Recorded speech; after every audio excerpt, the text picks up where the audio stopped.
ആരിന്റെ photo ആണ്? നിന്റെ അമ്മ ആയിക്കോട്ടെ.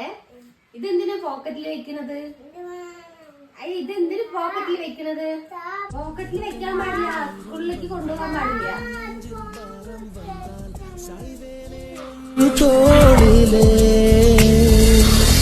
கண்ணீரே கூடாதென்றும் என் பிள்ளை வாடாதென்றும் சொல்வாயே அண்ணா.